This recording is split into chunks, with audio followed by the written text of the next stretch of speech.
Hello and welcome to IndustryBroadcast.com's audio article number 47. Made possible, of course, by IndustryBroadcast.com, bringing the collective insight of the gaming industry to your ears. Article 47 is another impressively in-depth article from Joris Dormans. Joris was a lecturer of new media theory and game design at Avon's College Breda, and is currently a lecturer of game design, human-centered design, and interactive narrative at Hogeschool van Amsterdam. On top of his academic life, he is an independent game designer of the digital as well as traditional variety. To check out more of his books, articles, reviews, and a rundown on what project he has on the go right now, head over to www.JorisDormans.nl. Audio article number 47, titled Beyond Iconic Simulation, written by Joris Dormans and read aloud by Ryan Wienko on the 18th of December, 2008. Abstract. Realism remains a prominent topic in game design and industry research, yet there is a strong academic case that games are anything but realistic. This paper frames realism in games in semiotic terms as iconic simulation, and argues that games can gain expressiveness when they move beyond the current focus on iconicity. In parallel to natural language, indexical and symbolic simulation and especially clever configuration of indexical and symbolic simulation rules are proposed as an important framework through which the communicative and expressive power of games can be understood. Introduction. Realism still sells games, and therefore a lot of industry research is aimed at making games more realistic. Realism features prominently in the top 10 hurdles facing game designers today, recently published on the website of the magazine Popular Science. All concern an accurate realistic simulation of real-life phenomena. Getting water and fire effects right made that list, as did realistic movement, rendering human faces, and artificial intelligence designed to capture realistic behavior. On the other hand, in certain circles of game critics and scholars, it is in vogue to point out realism is not what games are about. Stephen Poole's trigger-happy deconstructs the supposed realism of games. He argues that most players play games because they allow them to do things that they cannot do in reality. A thoroughly realistic game would require a player to undergo equally thorough training before he could even try to play. A game that is totally realistic ceases to be a game. He concludes video games will become more interesting artistically if they abandon thoughts of recreating something that looks like the real world and try instead to invent utterly novel ones that work in amazing but consistent ways. The sentiment that games are different from realistic and accurate simulations can already be found in the early works of Chris Crawford, who states accuracy is the sine qua non of simulations, clarity the sine qua non of games. A simulation bears the same relationship to a game that a technical drawing bears to a painting. A game is not merely a small simulation lacking the degree of detail that a simulation possesses.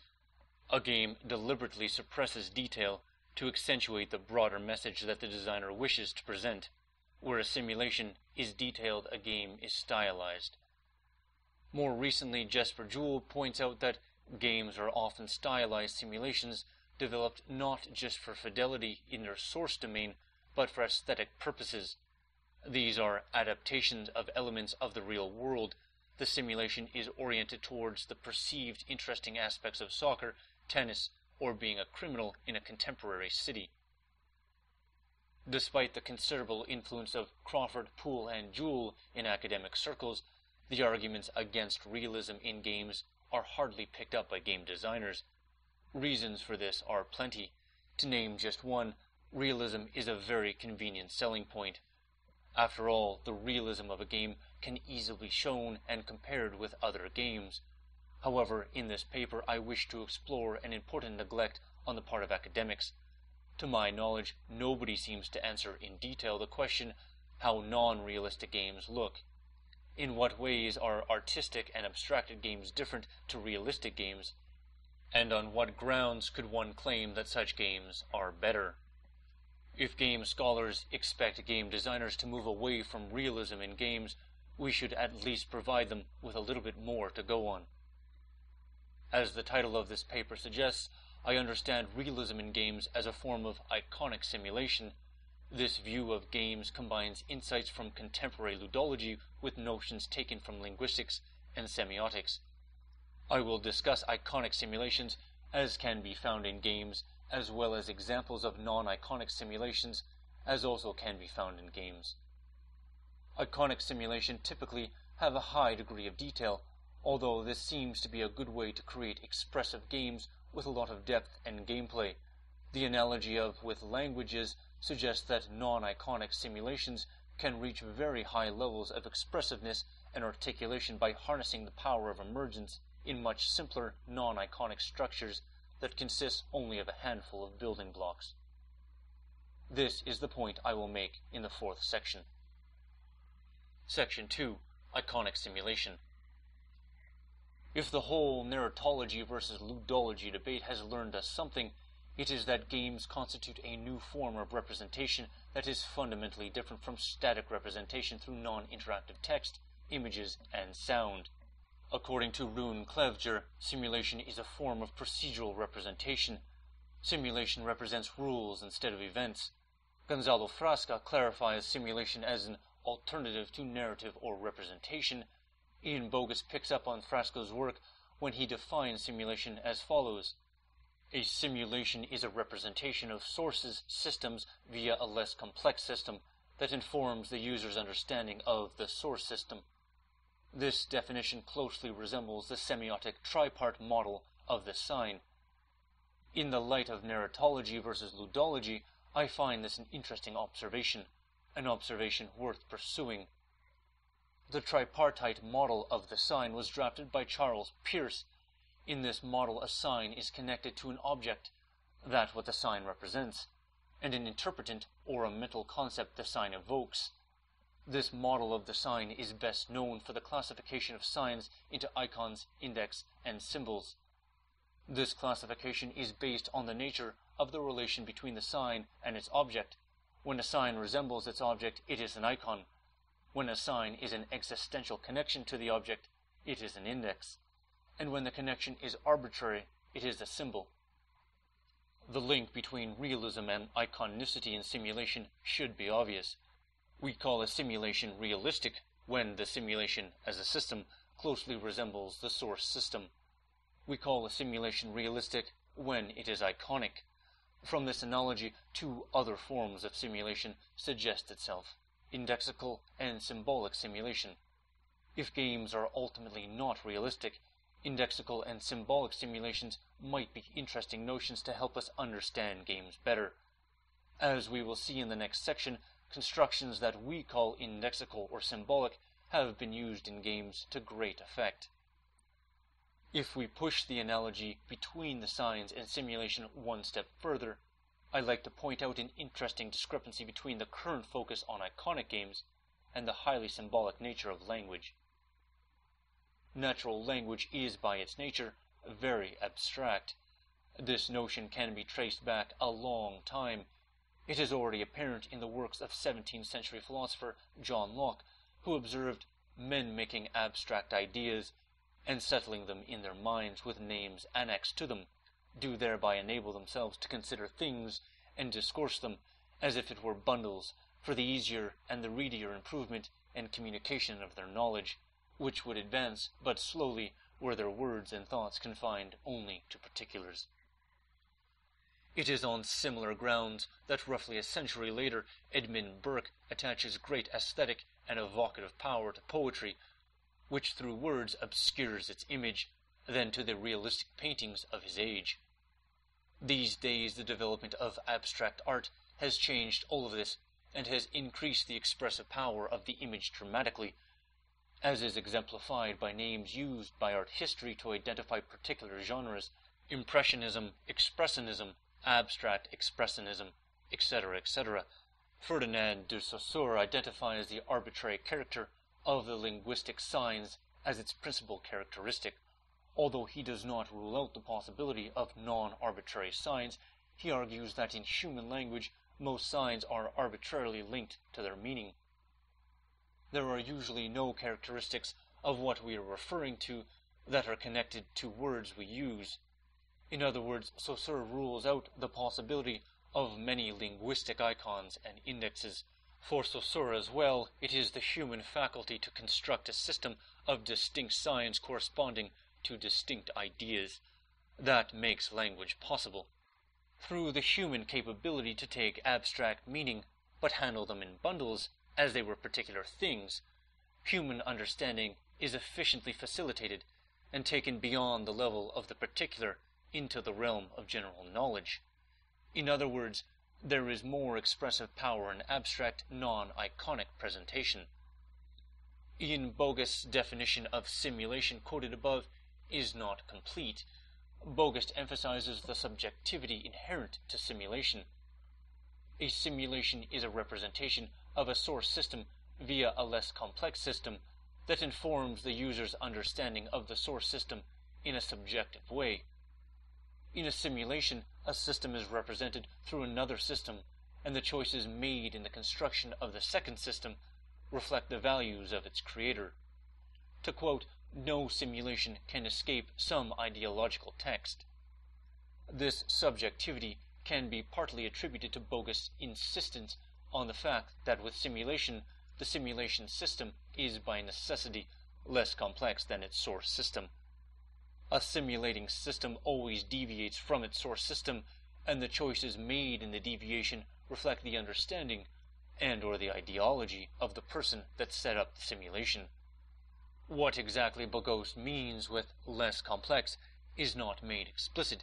I choose to understand it here as consisting of more abstract parts that are fewer in number and which are therefore easier to apprehend. The parts themselves are usually larger than their counterparts in the source system. For example, the parts that make up a simulated weather system are much larger and more abstracted units than the actual air molecules that make up real weather.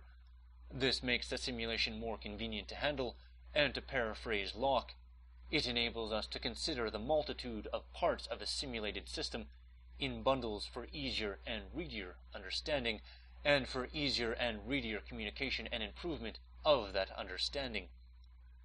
Thus, there always exists a gap between a simulated system and its simulation, and that gap always renders the simulation subjective to a lesser or greater extent. However, this subjectivity is the price we pay for the convenience and enhanced understanding that simulations allow. The question whether or not this price is too high is beyond the scope of this paper, although I am inclined to say that it is not. Especially when one realizes simulations are by necessity subjective, and one should approach them critically because of it. In the end, I think the gains in expressive power outweigh the loss in resemblance to particular instances.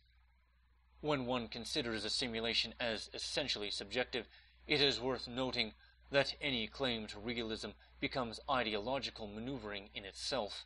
For example, the high level of verisimilitude in American Army can be read as the rhetoric claim that its apparent realism and correctiveness in visual representation can be extended into the ideological domain.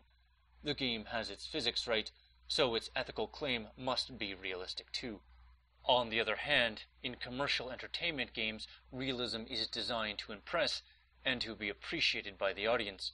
Realism with its high polycount, plasma effects, and particle engine is foregrounded and hyper-real, or to use the words of Jeff King used to describe a very similar phenomenon in blockbuster films, it is hyper-realistic spectacle of authenticity rather than authenticity itself. Section 3. Non-iconic simulation. In moving beyond iconic simulation, indexical and symbolic simulations are obvious points of departure. Examples of both, such as deconstructions, can be found in games. I have chosen two, one of each to discuss below. In the classic game Super Mario Bros., one way of disposing enemies is by jumping on top of them. Although the precise implementation differs from enemy to enemy and certainly does not work against all enemies, it is a feature that is frequent and remains constant throughout the game and the series it belongs to. I am not the first person to observe that this method is a little odd, to say the least. It has, however, become a convention within platform games, that is instantly recognizable to gamers, and ties in with the genre's defining action of jumping from platform to platform.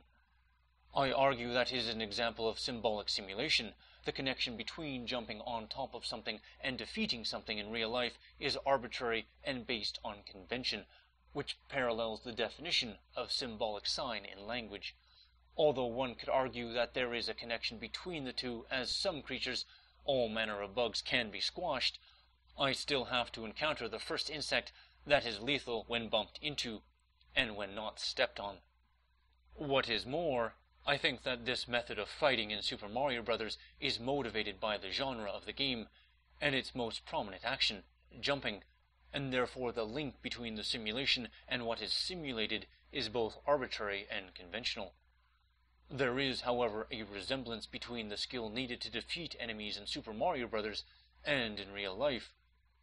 In the game, it requires timing and accuracy, which are among the skills involved in real fighting. The point is, the simple representation in the game allows us to do more than hone and train those skills. The simple metaphor of jumping on top of enemies is easy to grasp by the player, but the game then goes on to inviting the player to experiment and develop strategies.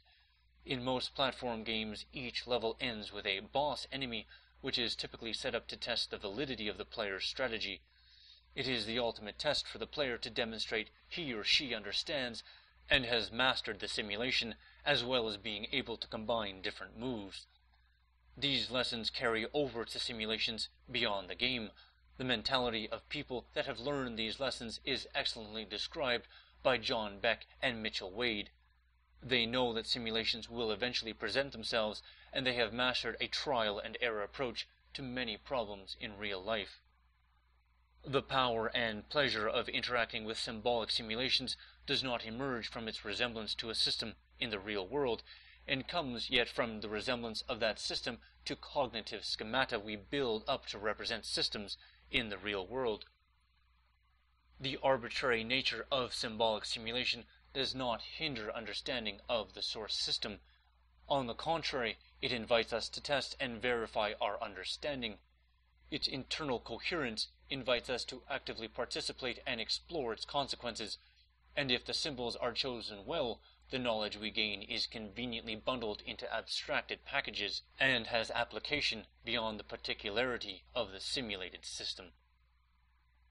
The second example is the inventory system that first occurred in Diablo and has since featured in many other games.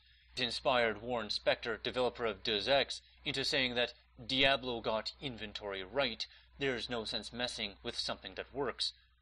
For quite some years now, many computer games have included an inventory. That games allow the main character to pick up objects and carry them around. The player can manage these objects in the game's inventory screen. Most games restrict the number of objects the character can carry in some way or another. There might be a fixed number of objects the character can pick up, or all of the game objects might have some weight value attached to it, and the character can only carry objects up to a particular load. Sometimes the number depends on the number of containers the character is carrying, which can lead to strange simulations when containers can be stored within other containers. Diablo's inventory system takes size as its main restricting factor. Each item takes up a number of inventory slots. The available slots are limited and organized in a grid. An item may take up a 1x1 slot, or a 2x2, or a 4x1 slot instead. Depending on the available room in the inventory, an object can be picked up or not. I argue that it is an example of iconic representation in games. The main restricting factor for somebody to carry objects in real life, shape, size, and weight, are represented by very simple two-dimensional shapes. These shapes and their relative size can be said to be existentially connected to the size and weight of their simulated counterparts. Therefore, the simulation qualifies as an indexical construction, as it is parallel to indexical signs, in which the relation between the sign and its object is also based on the existential connection, rather than the resemblance or arbitrary convention. The number of games that have copied this system in one form or another is testimony to the quality of this construction. the internal rules and constraints are immediately apparent, not in the least because they are tailored towards visual representation on a screen. The management problems the system gives rise to are very much like those in real life. The system even allows players to make inefficient mess of their inventory, teaching them something about the need to organize themselves. Again, the simplicity of the system makes it an effective interactive representation on the one hand, and gives it expressive power that stretches beyond the particularities of the simulation on the other. Section 4. Discrete Infinity in Games. The expressive power of natural language does not reside in the abstract nature of most of its signs only. On similar grounds, the design of expressive non-iconic simulation involves more than coming up with many abstract game systems. A lot of expressive power of language resides in the combination of words, not in the number of quality words. Noam Chomsky observes that language allows speakers to make infinite use of finite means. The number of words we have may be limited, and is vastly outnumbered by particular things in reality. The number of combinations we can make with them is infinite. This characteristic of language is often called discrete infinity. In language, discrete infinity is very powerful. Poetry is probably the best example of how a few simple words can be used to great effect. Discrete infinity arises from a particular construction of rules that govern the way the elements can be combined. Chomsky shows that an infinite number of combinations can be created once the rules of the combinations are recursive. Nested and recurrent construction form the basis of his work on transformative generative grammar that has inspired much work within and outside the field of computer linguistics. For Chomsky and his successors, the complexity of language does not really emerge from a large number of words, rather from a simple relative set of rules that governs their combination. Finding and understanding the rules of language, which are not necessarily the same as the grammatical rules we learn in school, is a valid practice in linguistics. Chomsky's framework for transformative generative grammar has been applied in different fields of cultural analysis, story analysis in particular. The premise of this application has always been the construction of sets of rules that govern the construction of stories based on a finite set of elements.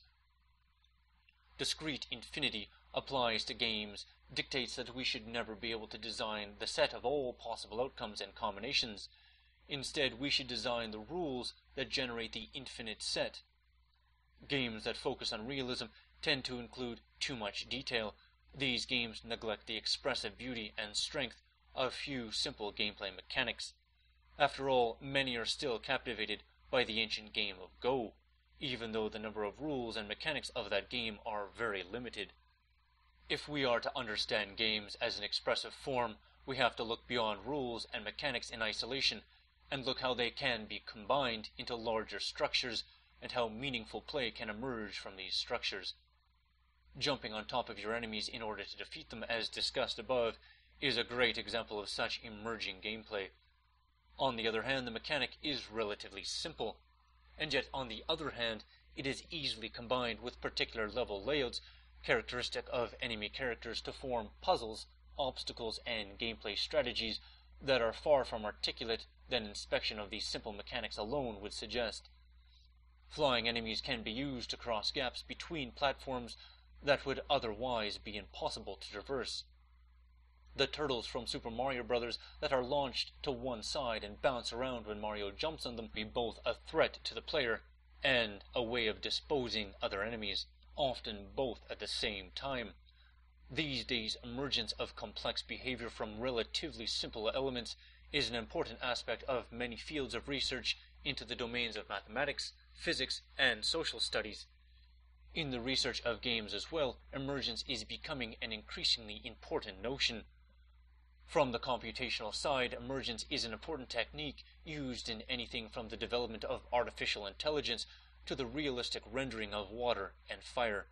For Penelope Sweetster, the disadvantageous loss of creative control in a system that is set up for emergence is outweighed by a more consistent and intuitive player interactions such as the systems allow.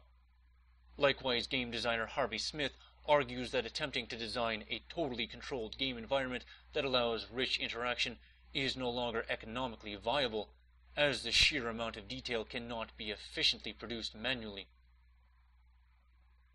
From the techniques currently available to study and express emergence, automata stand out as particularly promising. On the other hand, their grid-based structure and computational complexity is well suited to games on a technical level. On the other hand, the general principles that can be distilled from the studies of cellular automata seem to be well suited to game design on a more abstract level. For example, the successful application of object-oriented or agent-based designs have carried over from old MUDs and MOOs to current MMORPGs, and is directly responsible for complexity and scalability that these games allow. Likewise, communication and feedback within the game system are great tools to understand and tweak game balance. These aspects can be directly derived from an intermediate level of activity, simple local rules, and long-range communication between cells that propel the most interesting behavior in cellular automata. However, in some ways, computer games seem to be moving against the trend of emergence. Jesper Juhl differentiates games of progression from games of emergence as historical newer categories associated with computer games. While in games of emergence, dynamic play emerges from a large possible combination and strategies, games of progression control the player's progression through the game. In a game of progression, the player effectively has to perform the moves the designer has laid out beforehand. The rise of computer games, and adventure games in particular, has made games of progression possible, as without a computer, the amount of data and number of special case rules would have become unwieldy. Games of emergence are typically classic board games and strategy games with a lot of units and a high level of connectedness. I regard this trend as a form of regression, although an understandable form of regression, as game designers are struggling to cope with the loss of authorial control over their creations. We come from a culture where authorship is deemed very important. The hand of the master is one, if not the most important, aspect of what sets great pieces of art apart in other works. It is difficult and perhaps impossible to accept that works partly generated by the computer could possibly possess the same quality. From the perspective of communication, it is not straightforward just how the more approximate control emergent systems translate to effective communication. Hence, it is not strange that with the development of an essentially new medium, its authors hesitate to plunge themselves into uncharted territory and try to stick to time-tested practices instead. Striving for realism and controlling the interaction as much as possible seem to be the easiest first steps into finding out what games can do. After all, it took painting many centuries to develop an aesthetic that moved beyond increasingly sophisticated techniques to capture reality towards more abstract and expressive forms that invite many different interpretations from its audience. I would say that many games would do well to strive for non-iconic, discrete infinity rather than detailed realism. Not only is it more economical, more feasible, but it is also more interesting artistically and allows for more effective communication. The Legend of Zelda series is a great example of gameplay design in which only a handful of game objects and associated mechanics are combined in many interesting challenges. The value of each of these mechanics does not stem from its power to represent some sort of realistic aspect of adventuring through a dungeon, but from potential combinations of other mechanics. Exploration challenges, which the series is famous for, are almost always the result of combinations of simple, reusable gameplay mechanics.